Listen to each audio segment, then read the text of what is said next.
அமெரிக்காவின் வணிக கப்பலான இந்த மேரி செலிஸ் இந்த கப்பல் பார்த்தோம்னா, கிபி 1861ஆம் ஆண்டு இந்த கப்பல் வந்து உருவாக்கப்பட்டதுங்க.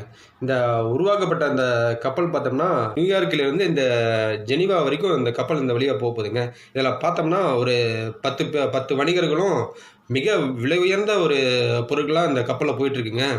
இந்த வழியில போயிட்டுருக்கும்போது திடீர்னு இந்த கப்பல் வந்து மாயமாயிடுதுங்க.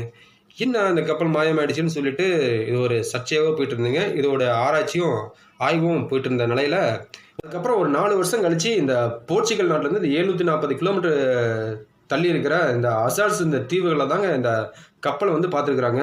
சும்மா உருக்குலைஞ்சு இருந்திருக்குங்க. இத பார்த்தோனே ஒரு ஆராய்ச்சி மேற்கொள்ளணும்னு சொல்லி பார்த்துருக்குறாங்க. பார்த்து அதில ஒரு 10 லைஃப் போர்டு காணோங்க. அது மட்டும் இல்லாம அதில பயணம் செஞ்ச 10 வணிகர்கள் என்ன ஆனாங்க, இவங்க உயிரோட தான் இருக்கிறாங்களா? அந்த 10 போட்டும் காணாம போச்சு. ஒருவேள அந்த போட்ல இறங்கி தப்பிச்சுட்டாங்களா? இப்படிங்கிற ஒரு விஷயம் இன்னமும் இந்த விஷயம் வந்து மிகப்பெரிய ஒரு மர்மமான ஒரு விஷயமா பார்க்கப்படுதுங்க.